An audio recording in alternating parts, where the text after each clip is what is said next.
রাসূলুল্লাহ সাল্লাল্লাহু আলাইহি ওয়াসাল্লামের জামানায় সুন্নাহর আলোকে তিনি কি কি চিকিৎসা গ্রহণ করতেন সেটা থেকে আমরা কিছু বোঝার চেষ্টা করব, যদিও সময় আমাকে সুযোগ দিবে না শেষ করার জন্য।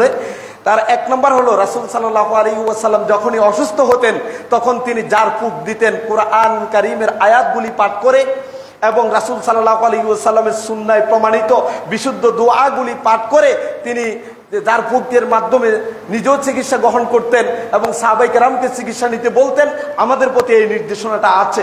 বর্তমানে যেমন আপনারা জানেন যে ব্ল্যাক ম্যাজিক যেটা আছে বা জিনের আসর আছে, অথবা আনুষঙ্গিক আরো যা অসুস্থতার ধরন আছে, আপনি চাইলে কোরআন এবং সুন্নাহর আলোকে সেই দোয়াগুলি পাঠ করে কোরআনের আয়াত, সূরা নাস, ফালাক এবং ইখলাস পড়ে আপনি ফু দিতে পারেন। যেমনিভাবে রাসূল সাল্লাল্লাহু আলাইহি ওয়াসাল্লামের হাদিস হলো, যখনই তিনি কোনো ব্যথা অনুভব করতেন শরীরে, তখন তিনি সূরা ফালাক, সূরা নাস এবং সূরা ইখলাস 3 বার পাঠ করে তার সারাটা শরীরে ফু দিতেন 3 বার এবং সারা শরীর মুছে দিতেন। এটা সুন্নাহ সম্মত, রাসূল সাল্লাল্লাহু আলাইহি ওয়াসাল্লামের চিকিৎসা পদ্ধতির অন্তর্ভুক্ত। দ্বিতীয়ত তিনি কি করতেন? আত-তাদাবি বিল হাব্বাতিস সাউদা, তিনি চিকিৎসা গ্রহণ করতেন কালো জিরা দিয়ে। কালো জিরা ব্যাপারে রাসূল সাল্লাল্লাহু আলাইহি ওয়াসাল্লামের বক্তব্য হলো, ইন্না হাযিল হাব্বাতাস সাউদা শিফাউন মিন কুল্লি দাইন ইল্লা মিনাস সাম। এটা এমন এক দানা, এমন একটি দানা, যেই দানার চিকিৎসা সকল রোগের জন্য রয়েছে, শুধুমাত্র মৃত্যু ব্যতীত। সুবহানাল্লাহি বিহামদি। রাসূল বলেছেন, সেখানে সন্দেহের কোনো সুযোগ আছে বলে আমরা মনে করি না। কারণ এরপরেও আমরা অনেকে বলি, কই আমি তো কালো জিরা খাইয়েছি, কোনো তো আমি চিকিৎসা পেলাম না, আমি তো জারফুক নিয়েছি, আমার কোনো উন্নতি হলো না, আমি তো মধু খেয়েছি, রাসূল সাল্লাল্লাহু আলাইহি সাল্লাম মধু দিয়ে সেই ডায়রিয়া আক্রান্ত লোকের চিকিৎসা করেছেন, আমি তো মধু খেলে আরো বেড়ে যাচ্ছে, তাহলে কারণটা কি? সে প্রসঙ্গ একটু পরে বলার চেষ্টা করব। চলুন, রাসূল সাল্লাল্লাহু আলাইহি ওয়াসাল্লামের চিকিৎসা পদ্ধতির আরেকটি ছিল ঠান্ডা পানি। রাসূল সাল্লাল্লাহু আলাইহি সাল্লাম কি করতেন? তিনি বলতেন, কোনো ব্যক্তি যখন জ্বরে আক্রান্ত হয়, জ্বরে আক্রান্ত হলে রাসূল বললেন তাকে পানি দাও, তার শরীরে পানি দিয়ে মুছিয়ে দাও। আর আমরা জ্বর হলে গোসল করতে নিষেধ করি, যে পানিতে যাওয়া যাবে না, পানি ব্যবহার করা যাবে না, জ্বর বেড়ে যেতে পারে। রাসূল বললেন কি, আল হুম্মা মিন ফাইহি জাহান্নাম, এই জ্বর এটা হলো জাহান্নামের তাপ, জাহান্নামের একটা তাপ। সুতরাং ফাআবরিদুহা বিল মা, পানি দিয়ে এই তাপকে তুমি ঠান্ডা করো। আপনি যখন জ্বরে আক্রান্ত হবেন তখন অবশ্যই পানি ব্যবহার করবেন, পানি সেবন করবেন। আমরা ছোটবেলায় দেখেছি আমাদের মায়েদের অসুস্থতা সময়ে উপরে একটা জারের মতো বসিয়ে ফোঁটা ফোঁটা পানি কপালের মধ্যে দিত, পিছনে এগুলি আস্তে আস্তে পরে গড়িয়ে গড়িয়ে চলে যেত। তারা সেই সুন্নাহর আলোকে চিকিৎসাটাই গ্রহণ করতেন। তাহলে রাসূলুল্লাহ সাল্লাল্লাহু আলাইহি ওয়াসাল্লামের সুন্নাহ দ্বারা প্রমাণিত জ্বর থেকে মুক্তির মাধ্যম হলো ঠান্ডা পানি ব্যবহার, তবে ফ্রিজিং পানি না, তাহলে আবার সব সর্বনাশ হয়ে যাবে। চলুন, রাসূলুল্লাহ সাল্লাল্লাহু আলাইহি ওয়াসাল্লামের চিকিৎসা পদ্ধতির আরেকটা হলো, তিনি মধু ব্যবহার করে চিকিৎসা করতেন। এক লোক এসে রাসূল সাল্লাল্লাহু আলাইহি ওয়াসাল্লামকে বললেন, ইয়া রাসূলুল্লাহ, আমার ভাই ডায়রিয়া আক্রান্ত, তাকে একটু চিকিৎসা করিয়ে দেন। বলল, ইসকিহি আসালান, তাকে তুমি মধু পান করাও। ফাসাকাহু, সে তার ভাইকে মধু খাওয়াইছে। খাওয়ানোর পরে আরো বেড়ে গেছে। সে রাসূল সাল্লাল্লাহু আলাইহি সাল্লামের কাছে আসলেন, এসে বললেন, ইয়া রাসূলুল্লাহ, ইন্নী সাকাইতু ফালাম ইয়াজিদহু ইল্লা ইসতিতলাকান, আপনি বললেন মধু খাওয়াতে, আমি খাওয়ালাম, বরং ডায়রিয়া তো আগে যা ছিল এখন আরো কয়েক গুণ বেড়ে গেছে। আগে যদি 5 বার যাইতো, এখন তো আর কোনো সময় নাই, শুধু যেতে আছে। বলল, যাও আবার খাওয়াও। এভাবে 3 বার রাসূল সাল্লাল্লাহু আলাইহি সাল্লামের কাছে আসলেন, প্রত্যেকবারে বললেন মধু খাওয়াও, আর এদিকে ডায়রিয়া বাড়তেছে। প্রত্যেকবার বললেন মধু খাওয়া, ডায়রিয়া বাড়ে। 3 বার যাওয়ার পরে 4র্থবারে যখন আসলো, রাসূল সাল্লাল্লাহু আলাইহি সাল্লাম বলল, আবারও মধু খাওয়াও। 4র্থবার বললেন মধু খাওয়াও, ডায়রিয়া ভালো হয়ে যাবে। তখন লোকটা গেল, যাওয়ার পরে আবারও খাওয়াইছে, বেড়ে গেছে। রাসূল সাল্লাল্লাহু আলাইহি সাল্লাম বলল, শোনো, সাদাকাল্লাহ ওয়া কাযাবা বাতনা আখিক, আল্লাহ সত্য বলেছেন যে মধুর মধ্যে চিকিৎসা আছে, তাহলে এটা ভুল হওয়ার কথা না, মিথ্যা হওয়ার কথা না, বরং তোমার ভাইয়ের পেটে মিথ্যা কথা বলছে। কি বুঝলেন? বলল, সাদাকা আল্লাহ, আল্লাহ তাআলা কুরআনুল কারীমে বললেন মধু সেবন করলে সুস্থতা পাওয়া যায়। শুনুন, সূরা নাহলের 68 এবং 69 নম্বর আয়াতে আল্লাহ তাআলা কি বলেন, ওয়া আওহা রাব্বুক ইলান নাহলি, যে আপনার রব মৌমাছির কাছে ওহী করেছেন, প্রত্যাদেশ করেছেন যে আনিত্তাখিজি মিনাল জিবালি বুয়ুতা ওয়া মিনাশ শাজারি ওয়া মিম্মা ইয়ারুশুন। আল্লাহ তাআলা মৌমাছিকে আদেশ করেছেন, ওহী নাজিল করে বললেন, মৌমাছি তোমরা পাহাড় পর্বত, ঘর বাড়ি এবং গাছপালাতে তোমরা কি করো? বাসা বাড়ি তৈরি করো। কাদের? মৌমাছি নিজের জন্য। আল্লাহ তাআলা বললেন, তাহলে বুঝা গেল আমাদের বাড়ি ঘরে ছাদের কোনায়, ঘরের কোনায় যে মৌমাছি বাসা বানায়, এটা আল্লাহর আদেশ ছিল তাদের প্রতি, এই জন্যই তারা বানায়। আল্লাহ তাআলা মৌমাছিকে বললেন, তোমরা পাহাড় পর্বতে, গাছের ডালপালায়, ঘরের কোনায়, ঘরে বসবাস যেখানে মানুষ করে সেখানে তোমরা তোমাদের ঘর বাড়িগুলি বানাতে থাকো, তোমাদের বাসা তৈরি করো। আর কি করো? সুম্মা কুলি মিন কুল্লিস সামারাত, যত ফল ফলাদি আছে, ফল মূল আছে, ওই ফল এবং ফুলের মধ্য থেকে তোমরা তোমাদের খাবার আহরণ করো। তাদেরকে ঘর তৈরি করতে বললেন, তাদের বাসা বানাতে বললেন, এবং তাদের খাবার কোথায় হবে সেটাও বলে দিলেন, যে যত ফল মূল আছে সেখান থেকে খাবার গ্রহণ করতে বললেন। ফাসলুকি সুবুলা রব্বিকি জুলালা, এবং তোমার রবের সহজ পথ অনুসরণ করে চলো। এই আদেশটা কাকে করলেন? আল্লাহ তাআলা মৌমাছিকে। এরপরে কি কয়? ইয়াখরুজু মিন বুতুনিহা শারাবুন, বিনিময়ে আল্লাহ তাআলা মৌমাছির পেট থেকে এমন এক পানীয় বের করেন, পানীয় মৌমাছির পেট থেকে বের করে দেন, যেটা হলো মুখতালিফুন আলওয়ানু, যেটা বিভিন্ন রং বেরঙের পানি মৌমাছির পেট থেকে বের হয়। ফিহি শিফাউন, যে পানির মধ্যে রয়েছে শিফাউন লিন্নাস, মানুষের জন্য চিকিৎসা। তাহলে আল্লাহ তাআলা বললেন, মৌমাছির পেট থেকে যে পানিগুলি বিভিন্ন রং বেরঙের পানি বের হয়, ওই পানির মধ্যে মানবতার জন্য চিকিৎসা আছে। তাহলে আমি বলছি তোমার ভাইয়ের পেট ডায়রিয়া চিকিৎসার জন্য মধুপান করাও, আর তুমি মধুপান করাচ্ছ, বলছো বারবার বেড়ে যাচ্ছে। তাহলে তুমি শুনে রাখো, আল্লাহ বললেন চিকিৎসা আছে, এটাই সত্য। তোমার ভাইয়ের পেট মিথ্যা কথা বলছে, পেট মিথ্যাবাদী হয়ে গেছে। তার মানে এই মধু খাওয়ানোর কিছু পদ্ধতি আছে, ওই পদ্ধতি মেনেই তোমাকে খাওয়াতে হবে। উদাহরণস্বরূপ মনে করুন, দুধ এটা ভালো খাবার, কিন্তু কাউকে যদি ঠান্ডা দুধ খাওয়ান, হতে পারে তার ডায়রিয়া। কাউকে যদি দই খাওয়ান, দুধের যে উপকারিতা আর দইয়ের উপকারিতা সম্পূর্ণ আলাদা। তাহলে বুঝা গেল অবস্থা এবং প্রকৃতির আলাদার কারণে এগুলি ক্রিয়া এবং বিক্রিয়ার ক্ষেত্রে বাধাগ্রস্ত হতে পারে। কিন্তু আল্লাহ তাআলা বললেন এর মধ্যে চিকিৎসা আছে, এটাই সত্য। আপনি যদি সেই পদ্ধতি অনুসরণ করে আপনি চিকিৎসা নিতে পারেন। একটা চমৎকার কথা বলি, শুনুন। চিকিৎসা বিজ্ঞানীরা বলল যে মৌমাছি থেকে মধু যে আহরণ হয় সেটা কেমনে হয়, একটা তারা বিবরণ দিলেন। 1 কেজি মধু তৈরিতে 70,000 মধু পোকা, 70,000 মধু পোকা 26,000 ফুলের মধ্যে 5,000 বার যাতায়াত করতে হয়। আল্লাহু আকবার। 1 কেজি মধু তৈরি হতে 70,000 মধু পোকা 26,000 ফুলের মধ্যে যেতে হয়, 26,000 ফুলের মধ্যে সে বিচরণ করতে হয়, এবং 5,000 বার যেতে হয়। সুবহানাল্লাহ বিহামদি। এরপরে 1 কেজি মধু সেখান থেকে বের হয়, এবং তাদের জীবন প্রণালীটা কত স্বচ্ছ এবং পরিচ্ছন্ন আপনি শুনলে অবাক হবেন। যে আল্লাহ তাআলা মানুষের সাথে মৌমাছির জীবন প্রণালীটাকে অনেকাংশে মিল করে দিয়েছেন। মানুষের যেমন একজন শাসক থাকে, তাদেরকে নিয়ম কানুন আইন দিয়ে পরিচালনা করেন, মৌমাছির জন্য এইরকম তাদের একজন রানী শাসক থাকে। যেখানেই বাসা তৈরি করে সেখানে একজন শাসক থাকে, রানী মৌমাছি, পুরুষ না। সে তাদের অধীনস্থ যত মৌমাছি আছে, মধু পোকা আছে, তাদেরকে বিভিন্ন দায়িত্বে নিয়োজিত করেন। কাউকে পাহারাদারের দায়িত্ব দেন বাসার বাহিরে, কাউকে বাচ্চাগুলিকে লালন পালনের দায়িত্ব দেন, কাউকে সেখানে মোম সংরক্ষণের দায়িত্ব দেন, কাউকে ফুলের মধ্যে বিচরণ করে আহরণ করে নিয়ে আসার জন্য দায়িত্ব দেন।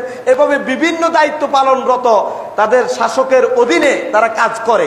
মজার ব্যাপারও হলো, এই যে পাহারাদার যে গোষ্ঠীটা আছে মৌমাছির মধ্য থেকে, যারা বাহিরে ফলের মধ্যে বিচরণ করে এসে বাসার মধ্যে ঢুকে মধু নিংড়ানোর জন্য, এই মৌমাছিগুলি যখন বাহির থেকে ভিতরে প্রবেশ করতে চায়, পাহারাদার মৌমাছিগুলি তাদেরকে অবজার্ভ করে। এগুলি কি, যেই পোকা ফুলের মধ্যে বসেছে, এটা কি আবর্জনা বা ময়লা যুক্ত ছিল, নাকি এটা পবিত্র বা পরিষ্কার পরিচ্ছন্ন ছিল, এটা যারা পাহারাদার আছে তারা এটাকে অবজার্ভ করে। যখন তারা বুঝতে পারে এই মধু পোকাটা যেই ফুলের মধ্যে বসেছে এটা নোংরা ময়লা আবর্জনা ছিল, তখন তাকে আর ঢুকতে দেয় না। রানী শাসকের আদেশে ওই পোকাকে তারা হত্যা করে ফেলে। আল্লাহ তাআলা কেমন করে মধুটাকে মানবতার জন্য চিকিৎসা তুল্য করেছেন, কত স্বচ্ছ পিওর হতে পারে একবার চিন্তা করে দেখুন। সেটা দিয়ে যদি আপনি চিকিৎসা গ্রহণ করেন, তাহলে রাসূলুল্লাহ সাল্লাল্লাহু আলাইহি সাল্লামের সুন্নাহর আলোকে আপনি সুস্থ হবেনই, এটাই সত্য। চলুন এরপরে চলে আত-তাদাবি বিল কামাআতি মিনাল মান্নি। এই ছত্রাক চিনেন কিনা? ব্যাঙের ছাতা। রাসূল সাল্লাল্লাহু আলাইহি সাল্লাম ব্যাঙের ছাতা দিয়ে, ব্যাঙের ছাতা আমরা যে আমাদের রাস্তাঘাটে বা যেখানে স্যাঁতস্যাঁতে জায়গা আছে, বর্তমানে যেটাকে আমরা মাশরুম বলছি, এইগুলি দিয়ে কিন্তু চিকিৎসা করতেন রাসূল সাল্লাল্লাহু আলাইহি সাল্লাম। সেই জামানা তো আর মাশরুম চাষ হতো না। এই ব্যাঙের ছাতার পানি এটাকে মানে নিংড়িয়ে এটাকে একদম পিষে পানি বের করে সেটা যদি আপনি চোখের মধ্যে লাগান, চোখের যে কোনো রোগ থেকে আপনি মুক্তি পেয়ে যাবেন। আবু হুরায়রা রাদিয়াল্লাহু তাআলা আনহু তিনি বললেন, আমার একটা দাসী ছিল, যে দাসী রাত কানা। আমি তখন ব্যাঙের ছাতা এটাকে নিয়ে এসে এটাকে পিষলাম, তার পানি বের করে আমার ওই দাসীর চোখের মধ্যে প্রতি রাতে দিতাম। আলহামদুলিল্লাহ, আল্লাহ রাব্বুল আলামিনের যেই রহমতে আমার ওই দাসী সুস্থ হয়ে যায়। সুবহানাল্লাহি বিহামদি। তাহলে আপনি এত ডাক্তার সব তো দূরাচ্ছেন কেন? আপনার হাতের কাছে থাকা সুন্নাহসম্মত এই চিকিৎসাগুলি গ্রহণ করুন। শুধু তাই না, রাসূল সাল্লাল্লাহু আলাইহি সাল্লাম কি বলে দেখুন, আল কামাতু মিনাল মান্নি। ওই যে এই ব্যাঙের ছাতাটা হলো বানি ইসরাইলদেরকে যে আল্লাহ তাআলা আকাশ থেকে খাবার দিতেন, মান্না এবং সালোয়া, ব্যাঙের ছাতাটা ওই মান্নারই একটা অংশ। আল্লাহু আকবার। মাশরুম, সেটা দিয়ে আপনি চোখের চিকিৎসা নিতে পারেন। এবং রাসূল সাল্লাল্লাহু আলাইহি ওয়াসাল্লাম তিনি বললেন যে ওয়ামা হুয়া শিফাউল লিল আইন, এই ব্যাঙের ছাতা বা ছত্রাক এটা মানুষের চোখের রোগের জন্য চিকিৎসা। চলুন আর কি দিয়ে? আত-তাদাবি বিল কুহুল, যেই সুরমা লাগিয়ে আপনি চিকিৎসা গ্রহণ করতে পারবেন। রাসূল সাল্লাল্লাহু আলাইহি ওয়াসাল্লামের একটা সুরমা দানি ছিল, সেটা তিনি প্রতিদিন রাতে সুরমাদানি ব্যবহার করে তারপর ঘুমাতে যেতেন। তাহলে আমরাও সুরমাদানি ব্যবহার করলে কি হবে দেখুন। রাসূল সাল্লাল্লাহু আলাইহি সাল্লাম বলছেন, ইকতাহিলু বিল উসমুদ ফাইন্নাহু ইয়াজলুল বাসার ওয়া ইউমবিতুশ শা'r। সুবহানাল্লাহ। কয় তোমরা ইসমুদ নামক যেই খনিজ পাথর, আর এটা হলো আমরা যেটাকে সুরমা বলছি, ওই পাথরটা তোমরা ব্যবহার করো, কারণ ইয়াজলুল বাসার, এটা চোখে ব্যবহার করলে চোখের দৃষ্টিশক্তি বেড়ে যায়। ওয়ায়ুমবিতুশ শা'r, এবং চোখের পাতার যেই চুলগুলি আছে এগুলি গজাতে থাকে। এটা রাসূল সাল্লাল্লাহু আলাইহি ওয়াসাল্লাম নিয়মিত এই চিকিৎসা গ্রহণ করতেন। আর কি করতেন তিনি করতেন আত-তাদাবি বিল আজওয়া, আজওয়া খেজুর খেতেন। আজওয়া খেজুর এখন আমাদের চারপাশে অ্যাভেলেবেল পাওয়া যায়। রাসূল সাল্লাল্লাহু আলাইহি ওয়াসাল্লাম তিনি বলেন যে আল আজওয়াতু মিনাল জান্নাহ, আজওয়া খেজুরটা জান্নাতি একটা ফল, জান্নাত থেকে আসা একটা ফল। সুবহানাল্লাহ। আল আজওয়া মিনাল জান্নাহ ওয়া হিয়া শিফাউম মিনাস সাম। কোন ব্যক্তি যদি আজওয়া খেজুর খায় তাহলে তাকে কোনো বিষাক্ত বস্তু বা বিষাক্ত প্রাণী দংশন করলে কার কোনো ক্ষতি করতে পারবে না। রাসূল সাল্লাল্লাহু আলাইহি সাল্লামের আরেকটা হাদিস আছে আজওয়া খেজুরের ব্যাপারে, মান তাসাব্বাহা কুল্লা ইয়াউমিন সাবআ তামারাতিন আজওয়া, যে ব্যক্তি প্রত্যেক সকালে 7টি আজওয়া খেজুর খায়, 7টা আজওয়া খেজুর যে ব্যক্তি গ্রহণ করে, লাম ইয়াদুররু ফি যালিকাল ইয়াউম সুম্মুন ওয়ালা সাইরুন, ওই দিন কমপক্ষে তাকে কোনো বিষাক্ত প্রাণী দংশন করলেও তার এই বিষক্রিয়া হবে না, কেউ জাদু করলেও জাদুগ্রস্ত হবে না। আজওয়া খেজুর খাবেন 7টা, সব সুন্নাহ সম্মত চিকিৎসা। তারপরে আত-তাদাবি বিল উদুল হিন্দি, চন্দন কাঠ আমরা চিনি। রাসূল সাল্লাল্লাহু আলাইহি ওয়াসাল্লামের জামানায় ওই চন্দন কাঠ ছিল, যেটাকে বলা হয় আল উদ আল হিন্দি। এই চন্দন কাঠ দিয়ে রাসূল সাল্লাল্লাহু আলাইহি ওয়াসাল্লাম চিকিৎসা করতেন। যে এই চন্দন কাঠের কি হতো দেখেন, ফা ইন্না ফি সাবাতু আসফিয়া, 7 ধরনের চিকিৎসা রয়েছে চন্দন কাঠে। যে কোনো ধরনের ব্যথা নিরাময়ের জন্য চন্দন কাঠ ব্যবহার করতে পারেন, তার ব্যবহার বিধি আছে। যেমন আমাদের দেশে কারো ফক্স উঠলে চন্দন কাঠ ঘষে পিষে এটা কিন্তু লাগিয়ে দেয়, ব্যথা কমায় এটা। এর জন্য চন্দন কাঠ হলো আপনার পাজরের ব্যথা হোক, নাকের ভিতরে ব্যথা হোক, অথবা যে কোনো ধরনের ব্যথায় আপনি এটার ব্যবহার বিধি আছে, ওই আলোকে ব্যবহার করলে আপনি তখন সুস্থ হবেন আশা করা যায়, যেহেতু রাসূল সাল্লাল্লাহু আলাইহি সাল্লাম বলেছেন। এরপরে হলো রাসূল সাল্লাল্লাহু আলাইহি সাল্লাম মা উ জমজম, জমজমের পানি দিয়ে চিকিৎসা নিতে বললেন। কারণ জমজমের পানি যদি কেউ পান করে, আসমানের নিচে জমিনের উপরে সবচেয়ে বরকতময় পানি হলো জমজমের পানি, এর চেয়ে উত্তম কোনো পানি হতে পারে না। রাসূল সাল্লাল্লাহু আলাইহি ওয়াসাল্লাম তিনি বললেন ওয়া শিফাউম মিনাস সুকুম, এই জমজমের পানি হলো তাবৎ সকল রোগের চিকিৎসা।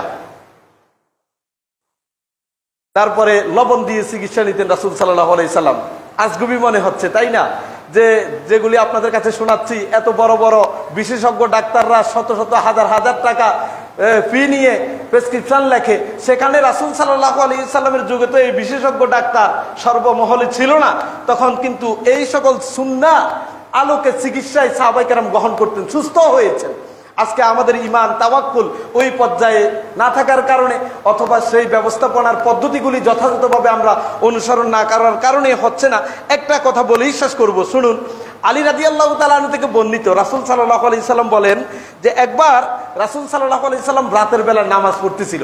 হঠাৎ যখন তিনি হাতটা জমিনে রাখলেন, সিজদায় যাবেন, তখন একটা বিচ্ছু এসে তার হাতের মধ্যে দংশন করছে। তিনি দ্রুত সালাত শেষ করলেন, শেষ করে তিনি বললেন লাআনাল্লাহুল আকরাব, আল্লাহ তাআলা ওই বিচ্ছুর উপর লানত দেখ, অভিশাপ দেখ, মানে বদদুয়া করলেন। বদদুয়া করে বললেন মা তাদাউ মুসাল্লিয়ান ওয়ালা গায়রা আও নাবিয়ান ওয়া গায়রা, যে বিচ্ছু নবীদেরকেও ছাড়ে না, নামাজীদেরকে পর্যন্ত ছাড়লো না। আমি তো নামাজ পড়তেছি, কোনো বর্ণনা আসছে আমি তো একজন নবী, আমাকেও কামড় দিতে সে কি করলো না, কার্পণ্য করলো না। সুতরাং আল্লাহ লানত করুক তার উপরে, তাকে বদদুয়া দিচ্ছেন। এরপরে কি করলেন, সুম্মা দাআ বিমিলহিন ওয়া মাইন, তিনি তার পরিবারকে বললেন এই লবণ নিয়ে আসো আর এক পেয়ালা পানি নিয়ে আসো। লবণ আর পানি দুইটাকে তিনি একসাথে করলেন। করার পরে তিনি ওই পানি যেখানে দংশন করছে এখানে এক এক করে ডালতে লাগলেন, পানি দিয়ে সিটা দিলেন, আবার ডাললেন। রাসূল সাল্লাল্লাহু আলাইহি ওয়াসাল্লাম তিনি বলেন যে এইভাবে করার কারণে আল্লাহ তাআলা তাকে এই দংশিত জায়গাটা ব্যথা এবং বিষক্রিয়া থেকে তাকে মুক্তি দিয়ে দিলেন। সুবহানাল্লাহি বিহামদি। প্রিয় ভাইয়েরা, আসুন জাইতুনের তেল দিয়েও অনুরূপভাবে চিকিৎসা গ্রহণ করা যায়। এগুলি হলো রাসূল সাল্লাল্লাহু আলাইহি ওয়াসাল্লামের জামানা থেকে চলে আসা আল্লাহর কিছু নেক বান্দারা, অথবা যারা এই সুন্নাহর প্রতি অগাধ আস্থা এবং বিশ্বাস রাখে, এখনো এটা চলমান। আমরা দেখতে পাচ্ছি আকস্মিকভাবে আপনি দেখবেন বর্তমান সময়ে সে হারানো সুন্নাতগুলি অনেকাংশে আবার পুনর্জীবিত হচ্ছে। আমাদের যারা কোরআন এবং সুন্নাহর ছাত্র, অথবা কোরআন এবং সুন্নাহ বুঝতে চায়, দেখবেন এখন তারা মধু ব্যবহারের এবং জাইতুন ব্যবহারের ক্ষেত্রে, আজওয়া খেজুর ব্যবহারের ক্ষেত্রে, কালো জিরা ব্যবহারের ক্ষেত্রে আগের চেয়ে আমরা ছোটবেলায় যে পরিমাণ না দেখতাম তার চেয়ে অনেক বেশি মানুষেরা এখন আসক্তি দেখতে পাওয়া যায়। আশা করা যায় এগুলি সুন্নাহর প্রতিফলনে বটে। আল্লাহ তাআলা আমাদের প্রাত্যহিক জীবনের যত ইবাদত আছে সেই সকল ইবাদতের পাশাপাশি চিকিৎসার ক্ষেত্রেও যদি আমরা সুন্নাহর আলোকে চিকিৎসা গ্রহণ করি, তাহলে একদিকে যেমন সুস্থ হব, পাশাপাশি রাসূলুল্লাহ সুন্নাহর কারণে সওয়াবেরও অধিকারী হব। তবে এটা মনে রাখতে হবে, আমরা আপনাকে বলছি না যে বিশেষজ্ঞ ডাক্তারের কাছে গিয়ে চিকিৎসা নেওয়া হারাম, যাওয়া যাবে না, না, এটা কোশ্চিন কালেও না। আমরা শুরুতেই একটি হাদিস শুনিয়েছি, রাসূল সাল্লাল্লাহু আলাইহি ওয়াসাল্লাম তার সাহাবীকে বলল তুমি হৃদরোগে আক্রান্ত, সুতরাং ওই হারিস ইবনে কালাদা তিনি হৃদরোগের বিশেষজ্ঞ, তার কাছে চলে যাও, তার থেকে তুমি চিকিৎসা নাও। আপনি সেই চিকিৎসাও নিতে পারেন।